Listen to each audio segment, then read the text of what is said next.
Tudo bem com você? Estamos de volta com Gravitação Universal na sua parte 2, onde temos como objetivo aplicar a lei da gravitação universal de Newton, agora para determinar velocidade orbital de um planeta em torno do Sol, ou a aceleração da gravidade de um planeta, ou ainda a velocidade de escape. Que velocidade um foguete tem que ter para fugir da atração gravitacional terrestre? Tudo isso será ministrado a partir de agora.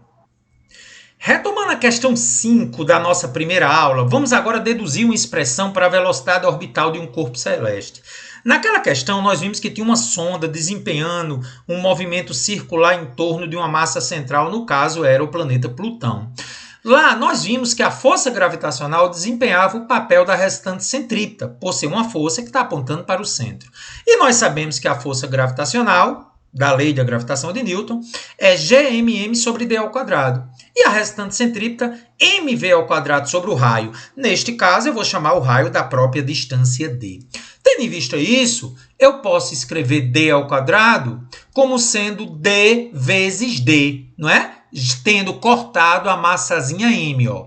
Escrevendo d ao quadrado como d vezes d, corto dzinho com dzinho e chegamos que v ao quadrado é igual a gm sobre d. Ou seja, a velocidade orbital de uma sonda em torno de um planeta em torno do Sol, ou de qualquer coisa em órbita em relação a uma massa central, é dado por essa fórmula, onde G é a constante de gravitação universal, m é a massa central e d é a distância ou raio da órbita entre o corpo e o centro da massa central. Evidentemente, você está vendo que a velocidade orbital não depende da massazinha m. Pode ser uma muriçoca, um elefante ou a estação espacial. A velocidade orbital é a mesma, não depende da massa do corpo que gira. Então acompanhe comigo essa excepcional questão. O nosso exercício 6. Considere dois satélites A e B de um planeta de massa m. Então, planeta representa a massa central e os satélites são as massas girantes. Se os raios das órbitas circulares dos satélites A e B são, respectivamente, o primeiro tem raio igual a d e o segundo um raio 4 vezes maior 4d. Ele quer que você encontre a razão entre as velocidades VA, do satélite que está mais próximo, e VB, do satélite que está mais distante. Já sabe que quem está mais próximo tem maior velocidade. Então, eu já sei que a divisão tem que ser um número maior que 1, porque quem está mais próximo tem maior velocidade. Ou é A ou é B, né? Entendeu por quê? Quem é maior? A, porque está mais próximo. Então, a divisão de uma coisa maior por uma menor dá um número maior que 1. Ou é A ou é B. Vamos ver quanto é que vai ser, então. De acordo com o enunciado, vamos dividir VA por VB. Qual é a expressão da velocidade orbital? Raiz quadrada da constante vezes a massa central dividido pela distância até o centro da massa central. RA, ou DA, ou D, como você queira. E VB é raiz de GM sobre RB. Galera, propriedade da radiciação. Radicais com o mesmo índice fica um radical único, uma raizona do numerador dividido pelo denominador. Divisão de frações, conserva o numerador e multiplica pelo inverso, Gm sobre Ra vezes Rb sobre Gm.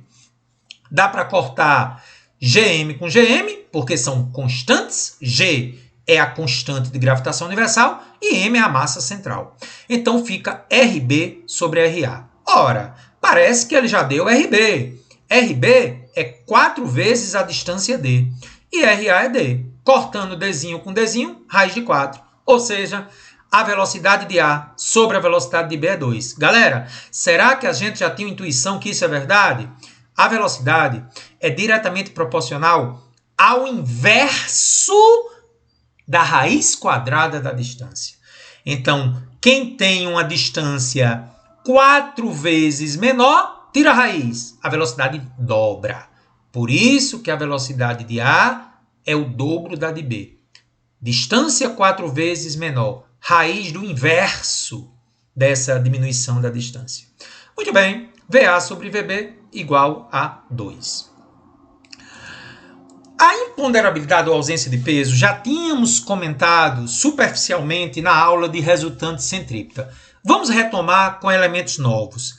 O que significa a palavra imponderabilidade ou ausência de peso? Quando um corpo está em órbita circular, que é o que nós acabamos de ver, sua velocidade tem valor constante, porque eu estou à mesma distância do centro o tempo todo. A distância até o centro é sempre a mesma. Como é uma órbita circular, evidentemente, movimento circular uniforme, né, gente? Caracterizando assim o movimento circular uniforme, já que a força que age é centrípeta, e força centrípeta não altera valor, só altera direção. De modo que a aceleração atuante sobre o corpo é justamente a centrípeta, porque é uma resultante centrípeta. Em seu movimento, a força resultante sobre ele será o próprio peso, que é a força de atração gravitacional. Assim, eu posso dizer que a força resultante é igual ao peso. Só que força resultante, que não deixa de ser a centrípeta, tá? É massa vezes aceleração. É igual ao peso, que é massa vezes gravidade. Posso cortar massa com massa e chega a um resultado incrível. A aceleração de um corpo que descreve uma órbita circular é sempre igual à aceleração da gravidade no local da órbita. E o que significa isso, Carlos? Deste modo, quando a nave espacial está em órbita, os corpos flutuam, pois tudo se passa como se todos estivessem em queda livre em relação à Terra. Todos têm aceleração igual à gravidade na altura considerada, dando a impressão de ausência de peso ou peso aparente nulo, o qual denominamos sensação de imponderabilidade. Não entendi, cara. Galera, se a aceleração é igual à gravidade, a palavra gravidade significa dizer que você está em queda livre, caindo apenas sobre a influência do peso. Aí você diz, quer dizer, Carlos, que o meu peso não é nulo? Não, como é que o seu peso pode ser nulo se sua aceleração é igual à gravidade? Oxe, e por que eu flutuo? Você flutua, gente? Porque todos estão caindo com a mesma aceleração. Ou seja, a aceleração relativa de um em relação ao outro é zero, mas em relação à superfície terrestre, não é zero. Conclusão. Corpo em órbita está em queda livre. Pessoas flutuando significa dizer que a aceleração atuante sobre elas, que é a centrípeta, é a própria aceleração da gravidade. Sacou? Muito bem. Vamos ao exercício do Enem sobre isso. O ônibus espacial Atlantis foi lançado ao espaço com 5 astronautas a bordo e uma câmera nova, que iria substituir uma outra danificada por um curto-circuito no telescópio Hubble. Depois de entrar em órbita, a 560 km de altura da superfície terrestre, os astronautas se aproximaram do telescópio. 2 astronautas saíram da Atlantis e se dirigiram ao telescópio. Ao abrir a porta de acesso, um deles exclamou: "Esse telescópio tem a massa grande, mas o peso é pequeno." Considerando o texto e as leis de Kepler, pode-se afirmar que é a frase dita pelo astronauta. Vamos deixar para analisar as alternativas depois que a gente entender a contextualização da situação. Galera, o astronauta e os telescópios estão em órbita. E como nós acabamos de ver na teoria, eles estão sujeitos apenas à força-peso, que é a resultante centrípeta do movimento, a força de atração gravitacional que o centro da Terra exercem sobre eles. Se eles estão submetidos apenas à força-peso, essa força-peso, se é um movimento circular, é uma aceleração do tipo centrípeta, que é a própria aceleração da gravidade no local. É por esse mesmo motivo que os objetos vão flutuar dentro de uma nave. E disse, nesse caso, que os corpos estão em estado de imponderabilidade, sensação, entre aspas, de ausência de peso. Todavia, a sensação de levitar ocorre não por ausência de peso, ou seja, falta de gravidade. Agora, mas sim, porque a nave e tudo que se encontra no seu interior estão caindo com a mesma velocidade vetorial e estão submetidos à mesma aceleração durante a queda. Isto significa que o astronauta e a nave ficam em repouso um em relação ao outro. Então você entendeu agora, finalmente. A aceleração da gravidade em relação à nave, um em relação ao outro é zero. Não, desculpa, a aceleração da gravidade não. A aceleração do movimento, um em relação ao outro, é zero. Mas em relação à superfície terrestre, não, gente. Ela é a própria gravidade. Então essa sensação de flutuar é porque está todo mundo caindo. E veja bem uma coisa. Olha aqui para mim, câmera, focalize. Quando um corpo está em órbita, ele realmente está caindo. Você está vendo que minha mão está caindo? Só que a queda se dá ao longo de um círculo. Por isso que você não percebe, entre aspas, a queda livre. Porque a queda se dá ao longo do círculo. Para simplificar, existe aceleração, não é zero. É a própria aceleração da gravidade no local. Portanto, a alternativa correta é a letra D de dado. Não se justifica, porque a força-peso é a força exercida pela gravidade terrestre, neste caso, sobre o telescópio, e é a responsável por manter o telescópio em órbita. Mas espera aí, Carlos, por que é que não se justifica? O que é que não se justifica? Vamos ver. Olha o que o astronauta disse. 2 astronautas saíram da Atlântica e se dirigiram ao telescópio. Ao abrir a porta de acesso, um deles exclamou: esse telescópio tem a massa grande, mas o peso é pequeno. Por que é que essa frase não se justifica? O peso não é pequeno, não? Vamos comentar com uma informação que eu fui buscar para você. Olha só. Galera, esses são valores reais, tá? Na superfície terrestre, altitude zero, a gravidade vale aproximadamente 9,81. A estação espacial, segundo a questão, ela está a aproximadamente 500 km de altitude. 500 km está entre 0 e 1000. Né? Na altitude zero é 9,81. Se eu tivesse a 1000 km, a gravidade era 7,33. Como a estação espacial está a 500 km, ela vale aproximadamente 8,35. Galera, essa gravidade não é uma gravidade pequena.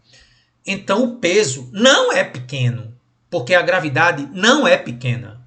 Peso é massa vezes gravidade. A massa é grande, mas o peso não vai ser pequeno, mesmo estando no espaço, porque a gravidade nessa altura, 8,35 é muito próximo de 9,8. O peso não é pequeno. Portanto, letra D. Cara, gostei. Pronto, já que a gente falou em gravidade, chegou a hora de mostrar como se calcula a gravidade em um ponto no espaço e na superfície terrestre. Você viu agora há pouco que a 500 km ela é 8,35. Como é que se chega àquele valor? Galera, eu estou mostrando para vocês um corpo, uma massa central, que pode ser o Sol, no caso pode ser a Terra, vamos imaginar que seja a Terra, e eu estou considerando um corpo em órbita. Isso aqui poderia ser a estação espacial agora há pouco, né? A 500 km de altitude, lembra? Esse H seria 500 km. Então vamos aprender a calcular a gravidade em um ponto do espaço? Vamos lá. Galera, quem é a força que age sobre um corpo em órbita? É a força gravitacional. Mas me diga uma coisa, essa força gravitacional, ela é o próprio peso? É. Nós já vimos na primeira parte, naquela questão em que eu peguei a lei da gravitação e calculei, deu 980 newtons, lembra? Para uma pessoa de 100 quilos.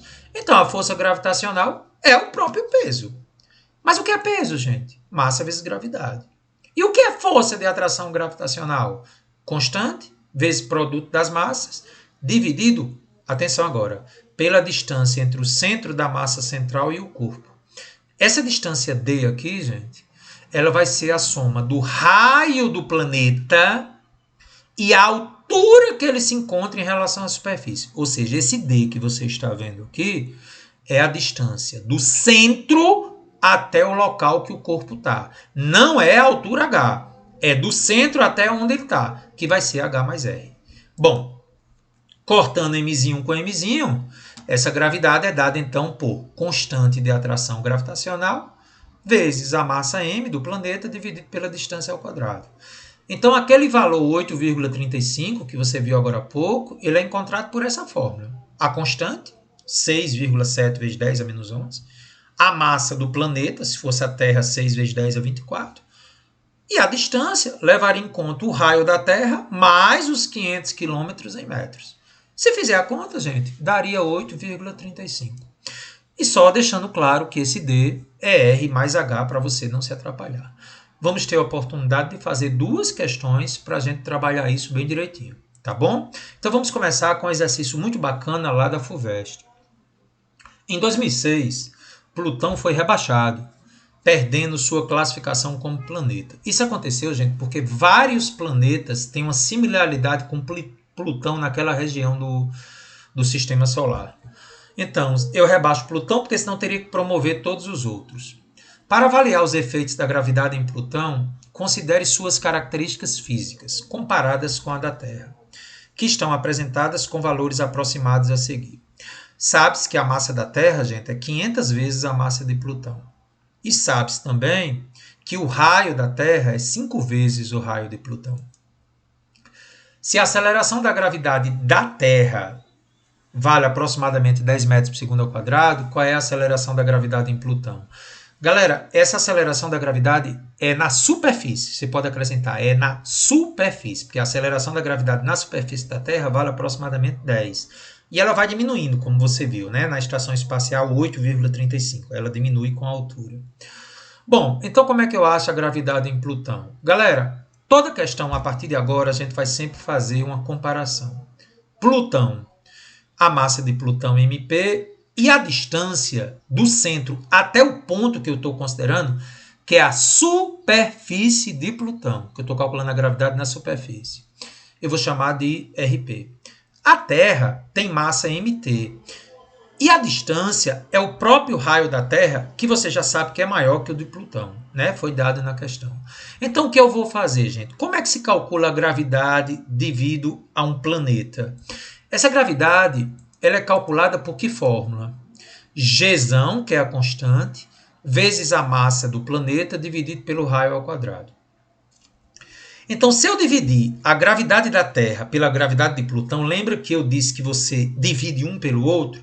Eu ficaria como o quê? Igualzinho ao exercício 6. A gravidade na Terra é a constante vezes a massa da Terra, dividido pelo raio da Terra ao quadrado. Observe que o raio da Terra é a própria distância, né?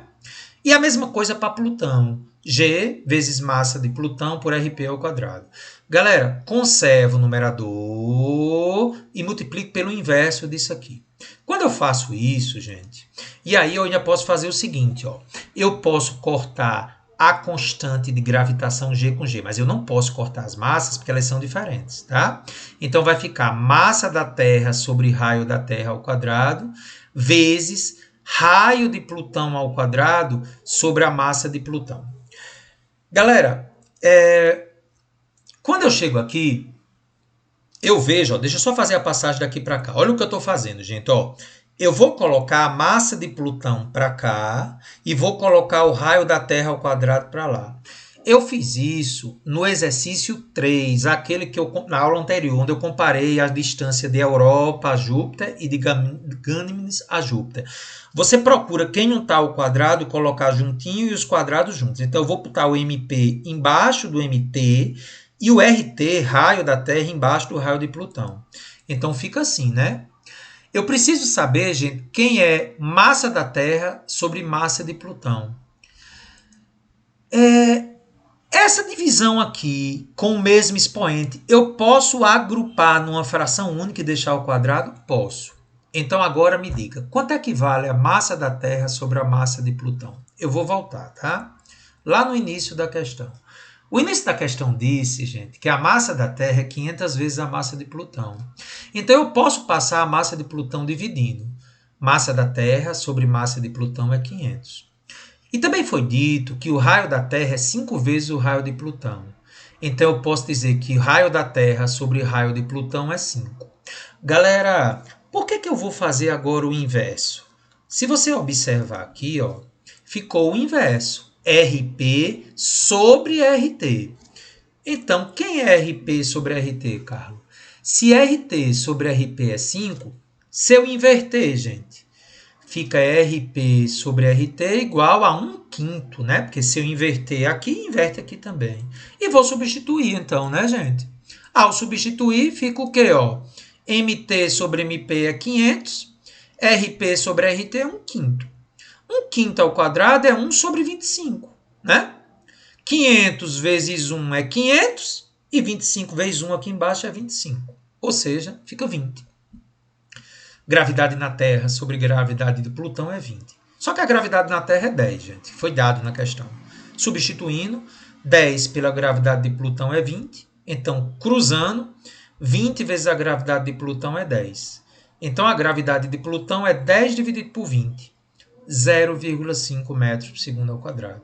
É uma gravidade muito baixa, né, gente? Provavelmente uma pessoa, se houvesse condições de ir a Plutão, até porque é um planeta gasoso, nem tem como você ficar na superfície. Não sei se você sabe, mas até Marte, os planetas são terrenos.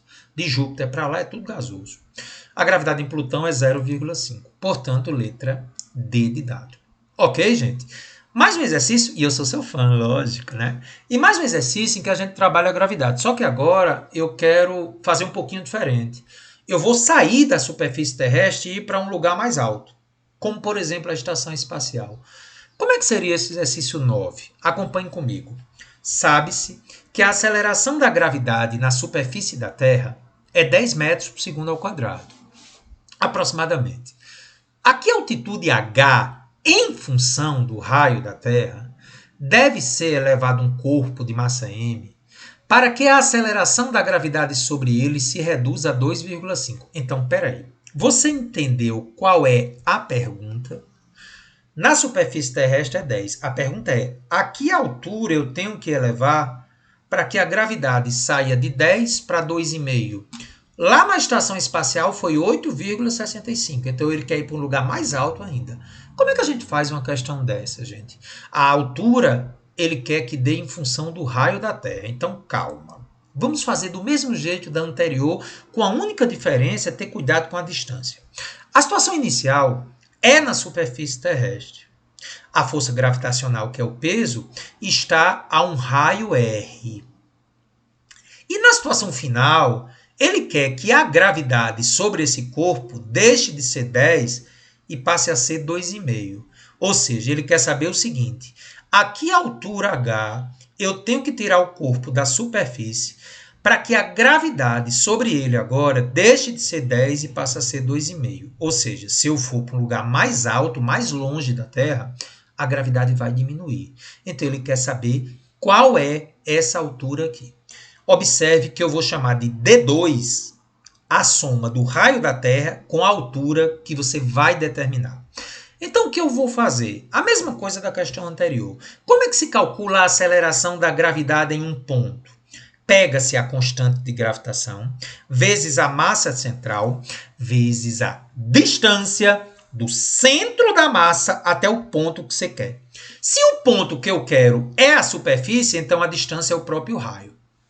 Na situação final, terei a constante de gravitação vezes a massa dividido por a distância do centro até o local que eu quero. Eu vou chamar essa distância de D2. Não vou substituir agora por R mais H, porque senão eu complicaria muito. Atenção para essa dica. Você não substitui a distância por R mais H. Você vai fazer isso no final. Deixa D2 mesmo. Bom, tem como comparar um com o outro? Tem. É só dividir, como eu já aprendi. Dividindo um pelo outro, gente, Gm sobre R ao quadrado por Gm sobre D2 ao quadrado é igual a 10 dividido por 2,5. Aqui já dá 4. E aqui, hein, gente? Conserva o numerador, Gm sobre R ao quadrado, e multiplica pelo inverso disso aqui. D2 ao quadrado por Gm. Galera, a massa é a mesma do planeta. É o mesmo planeta. A massa é a mesma. Então, eu posso cortar Gm com Gm.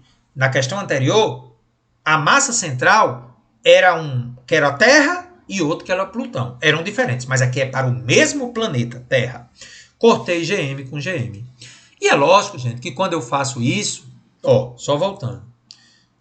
Quando eu corto Gm com Gm, ficou D2 ao quadrado sobre R ao quadrado igual a 4. Ou seja, ficou assim. Aquela propriedadezinha da potência que você aprende no 8º ano, como o expoente é o mesmo, você agrupa na mesma fração. D2 sobre R ao quadrado igual a 4. Gente, ao quadrado passa o quê para o outro lado? Raiz. Então, D2 sobre R é raiz de 4. Passa o R multiplicando e fazendo raiz de 4 igual a 2. Então, D2 é 2R. Então, preste atenção. D2 é 2R. Mas D2 não é R mais H ou H mais R? H mais R é igual a 2R. Então, quanto é que vale H? R. Então, conclusão. A que altura eu devo elevar um corpo na superfície da Terra para que a gravidade sobre ele diminua de 10 para 2,5? O próprio raio da Terra. Ou seja, a altura que eu tenho que elevar o corpo é o próprio raio da Terra. Se o raio da Terra é, por exemplo, 1 milhão, ele deve elevar-se a 1 milhão de metros de altura de quilômetros. Muito bem. Letra A. Eu quero mostrar que é verdade. Você lembra dessa tabela? Tá. Galera, sabe quanto é o raio da Terra? 6.400 quilômetros. Muito bem. Quanto é o raio da Terra, Carlos? 6.400 quilômetros.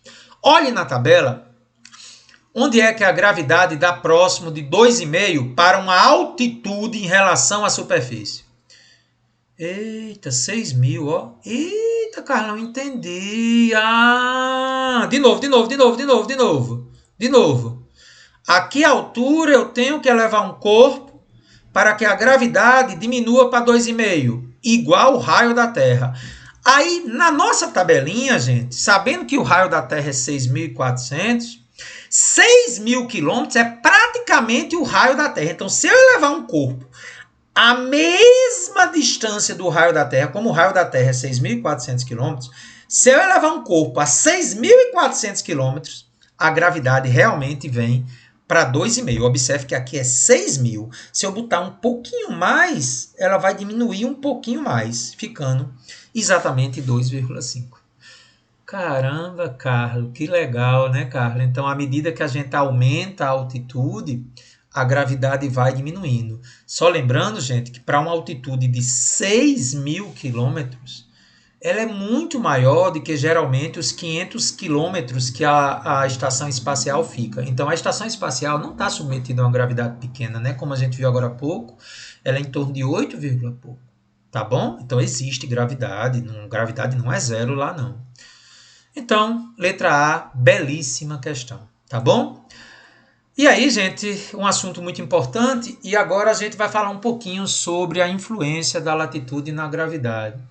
Você já deve ter lido que a rotação da Terra deve influenciar na gravidade. Então, vamos falar um pouquinho sobre isso, gente. A influência da latitude na intensidade da gravidade está ligada ao achatamento dos polos do planeta, porque a Terra não é perfeitamente esférica, né, gente? Ela tem um achatamento nos polos. E da força centrífuga. Parou. Carlos, você falou um pouquinho sobre força centrífuga superficialmente em restante centrípeta. Carlos, o que danado é força centrífuga? É aquela força que somente existe nos corpos em referenciais acelerados. Por exemplo, a Terra quando gira, ela não está em repouso, nem está em movimento retilíneo uniforme. Ela está num referencial que a gente chama de não inercial. Ou, em outras palavras, ela está fazendo curvas e, consequentemente, existe uma tendência de sair pela tangente. Igualzinho ao processo de centrifugação na máquina de lavar. A água tende a sair pelos polos. Então, a Terra, em seu movimento, essa rotação dela, ela causa esse efeito de sair pela tangente, de diminuir os efeitos da gravidade porque quer escapar. É mais ou menos isso. A força centrífuga é produzida pelo movimento de rotação da Terra e, como eu disse, atua em sentido contrário à gravidade, pela essa tendência, entendeu? E por isso tende a diminuir o seu efeito. Então vamos deixar claro que, se alguém lhe perguntar se a força centrífuga existe, ela existe para referenciais acelerados, referenciais em movimentos que não sejam retilíneo uniforme. Um carro fazendo uma curva, a gente tem aquela tendência de tentar sair pela porta, não é verdade, gente? O problema é que o formato do planeta é irregular, tipo uma geóide, sendo achatado nos polos e dilatado no equador, que é o local onde a força centrífuga possui mais intensidade que em outro ponto do planeta. Nos polos, como a distância é maior, é como se a curva fosse maior, existe uma tendência de escapar mais, porque com o maior raio a tendência é fugir pela tangente com mais intensidade. Nos polos, como não há influência da rotação, o valor aparente da gravidade coincide com o valor real. Então, gente, quando a gente chama em aceleração da gravidade em queda livre, eu não levo em conta os efeitos da rotação. Então, nos polos, a gravidade nos polos é a que mais se aproxima da aceleração da gravidade em queda livre, a uma certa altura. Então, por que é que a gravidade nos polos é realmente a gravidade que eu uso para fazer as questões que a gente viu lá de queda livre, de coisa e tal?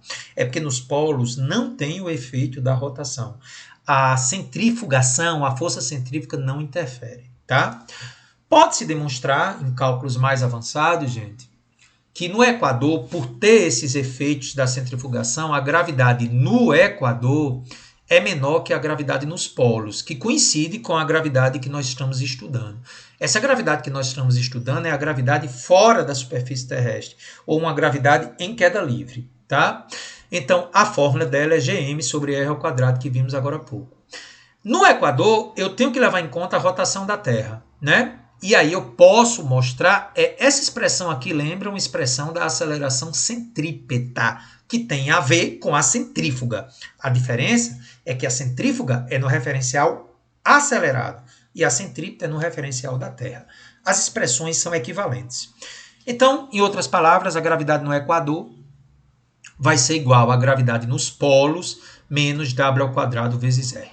Essa tabela mostra bem isso, gente. A latitude zero corresponde ao Equador. A gravidade é apenas 9,78.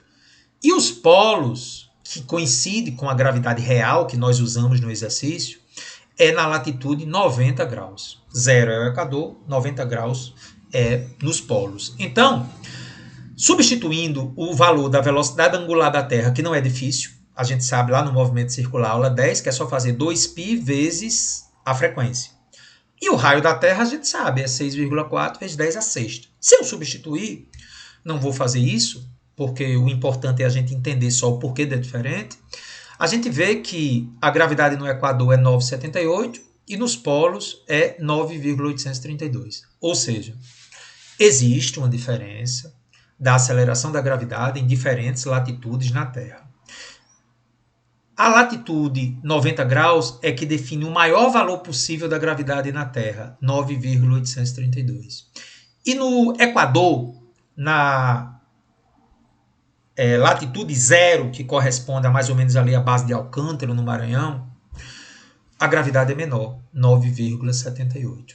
Então, galera, se eu quiser encontrar uma relação entre a gravidade no Equador e a gravidade nos polos, que corresponde à gravidade que nós calculamos e usamos nos exercícios, porque não leva em conta a rotação da Terra, é só fazer gravidade no Equador é gravidade no polo menos W ao quadrado vezes R. Tá bom? Bom, eu vou comentar algo antes que a gente vá para o último tópico.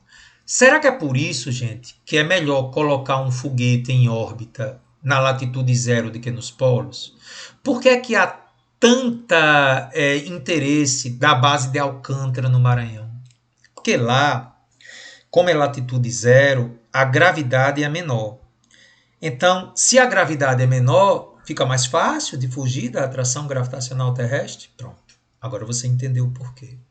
Com uma menor gravidade é mais fácil colocar um foguete em órbita, porque a Terra, digamos, puxa menos. Tá bom? E chegamos então ao último tópico, que é a energia potencial no campo gravitacional. Vamos fazer uma breve introdução. Quando a gente toma um referencial no infinito, você sabe que todo cálculo de energia potencial e também a cinética, ela é tomado como referência algum ponto. Se eu tomar como referência o infinito, isso é teórico, tá? Um ponto muito distante da superfície terrestre. Pode-se demonstrar por matemática superior, usando integral, não é o caso, mas em aulas futuras, né, a gente pode pensar em dar um curso de física a nível superior, que a energia potencial gravitacional de um sistema formado por uma massa central e um corpo de massa m é dada por. Então, se eu quiser calcular a energia potencial de um sistema formado por uma Terra e um corpo de massa m a uma certa distância da Terra, tomando o referencial no infinito, Eu posso demonstrar que a energia potencial é dada por essa fórmula. Como eu disse, não vou fazer a demonstração. Menos GMM sobre D. O valor negativo, no entanto, o que é que significa o valor negativo, gente? Significaria que para deslocar a partícula da superfície do planeta de massa m até o infinito, precisaríamos realizar um trabalho positivo. Na realidade, gente, toda vida que você tem um sistema atrativo, a energia potencial desse sistema é negativa. Você sabe me dizer por quê? Porque para que um corpo fuja desse sistema, eu tenho que ir contra a atração. E para ir contra a atração, eu teria que realizar um trabalho negativo. Só uma curiosidade se você gosta de química. A energia de um elétron em torno de um próton é dado por menos 13,6 dividido por n ao quadrado eletronvolts. Aquele menos, que é a energia de uma órbita de um elétron em torno do próton, é negativo porque o sistema elétron-próton é atrativo. Ok? Muito bem. Então agora, conhecendo-se a expressão da energia potencial para um referencial no infinito, eu vou encontrar a velocidade de escape. O que é isso, Carlos? Para determinar a velocidade de escape de um corpo, que seria a velocidade necessária para que o corpo atinja uma altura que não mais retorne à superfície do astro. Ou seja, neste ponto, sua energia potencial gravitacional e a cinética seriam nulas. Ou seja, se o corpo não mais retorna à superfície terrestre, a energia potencial se torna nula porque ele não é mais atraído pelo campo gravitacional. Entendeu a teoria? Se a energia potencial é zero, ele deixa de estar ligado à órbita terrestre. Ele está livre, leve e solto. Pronto. Então, nós temos que encontrar qual é a velocidade de escape. Com a condição da energia potencial gravitacional, porque ele não mais vai estar preso à gravidade terrestre, e a energia cinética, porque ele chega com velocidade zero. É o mínimo que ele precisa fugir.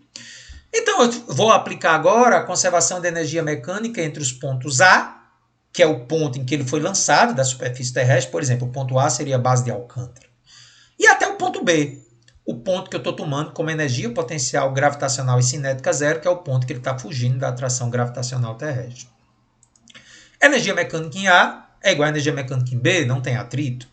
Energia mecânica em A é cinética de A mais potencial de A. Energia mecânica em B vai ser as duas zero, como a gente já viu. Então, a energia cinética em A é massa vezes velocidade ao quadrado sobre 2, e a energia potencial em A, tomando como referência o infinito, que a gente viu agora há pouco, é menos GMM sobre R. Vamos passar isso aqui para o outro lado.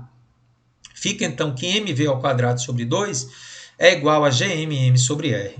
Cortando mzinho com mzinho, mostrando que essa velocidade de escape não depende do corpo que vai fugir, se é um foguete ou estação espacial, seja o que for.